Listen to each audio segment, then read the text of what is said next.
Samantala, dumalo sa command conference sa Zamboanga City si Pangulong Noynoy Aquino kaugnay ng nangyaring pagsabog sa lungsod na ikinamatay ng dalawa. Para sa karagdagang detalye, makakausap natin si GMA News Stringer JV Francisco. JV? Yes, June, alas 10:30 ng umaga, dumating nga dito sa Edwin Andrews Air Base sa Zamboanga City ang eroplano ni Presidente Noynoy Aquino. Kasama niya si DILG Secretary Mar Rojas at si DSWD Secretary Dinky Soliman. Hanggang ngayon, June, mahigit na isang oras nasa loob pa rin sila ng Edwin Andrews Air Base sa ginagawang security conference ngayon. Kasama din doon sa conference si Zamboanga City Mayor Celso Lobregat at Zamboanga City Mayor Beng Climaco at Representative Celso Lobregat at ilang mga opisyal ng AFP at PNP dito sa Zamboanga City, June. Ang inaasahang matatalakay, anong inaasahang direktibang mabuo sa pagdalo ni Pangulong Aquino sa command conference na yan, JV? Ang impormasyon na binigay sa atin ng kapulisan na bahagi ng security briefing ngayon, yung binuong ebidensya ng ating otoridad doon sa mga nakuha nilang fragments ng mortar sa mismong lugar kung saan sumabog nga itong car bomb.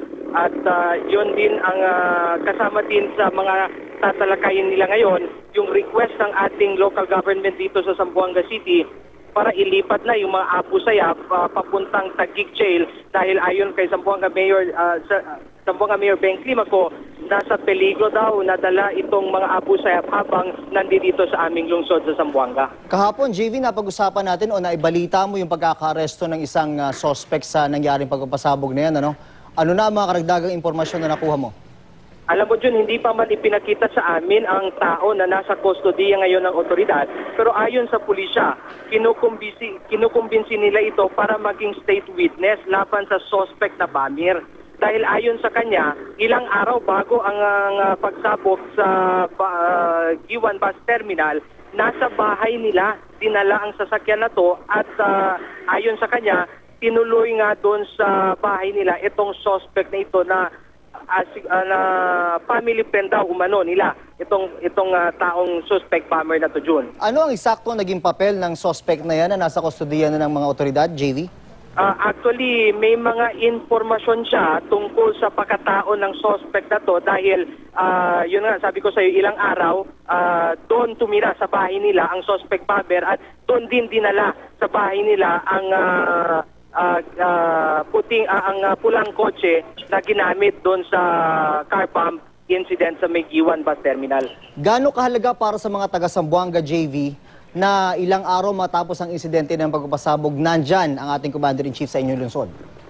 Alam mo, sabi sa atin kanina ng isa sa mga group sa city, nakikita nila gaano kahalaga sa ating Pangulong Aquino at ang national government yung mga nangyayaring karahasan dito sa amin. Kasi sabi niya, pang ilang beses na daw itong nangyayaring pagsabog dito sa aming provincial bus terminal. Kasi kahit yung mga residente doon, ang sinasabi nila na medyo hindi na rin sila ligtas doon sa paligid ng terminal na yon dahil pati sila nadadamay sa mga karahasan ng terorismo na dito nga tinatarget sa aming lungsod ng Zamboanga. Nakasentro na ba talaga yung investigasyon nila dun sa motibo, JV, na talagang parang diversionary tactic dun sa plot na pagpatakasin yung mga Abu Sayyaf na nasa isang kulungan dyan sa inyong lungsod? Actually, ito talaga yung nakikita nila, June, no? Dahil alam mo, ilang oras pagkatapos na-discover nga yung mga baril at bala doon sa City Jail, may mga additional information din na natanggap ang ating kapulisan doon sa posibleng pag-rescue nga at ilang mga miyembro nila na nandito nga sa aming lungsod. Kaya sabi nga ni Mayor Beng Climaco sa press conference kahapon na yung mga diversionary tactics ina-anticipate na talaga kaya hinigpit talaga yung seguridad dito sa amin pero nangyari pa rin. Ayon kay Mayor Beng, doon sa na daw i-park yung kinabit na sasakyan sa tapat mismo ng terminal building. Pero dahil sa seguridad, pinaalis siya ng naka-duty na pulis doon at hindi niya namalayan na pinark pala ang sasakyan doon sa kabilang kalsada. Pero nakatakpan na ang isang business establishment kaya walang masyadong nangyaring buhay na nadamay doon sa pagsabog sa Giwan Bus Terminal. JV, meron silang isang suspect na nasa kustodiya na. Ilan pa ang kanilang hinahanap? Actually, June, wala pang nabanggit sa atin ni Police Superintendent Ariel Huesca kung ano pa yung mga ginagawa nila ngayon. Pero ang sabi lang niya sa amin na hanggang yun, may ginagawang silang follow-up operation at yung mga posibleng tao na pwedeng tulungan para kahit paano maaresto nga itong suspect na hinahanap nila. 2 days after ng insidente, JV, kumusta ang seguridad dyan sa lungsod? Hanggang ngayon, mahigpit ang seguridad dito sa Zamboanga City. Left and right ang checkpoints dito sa amin na June.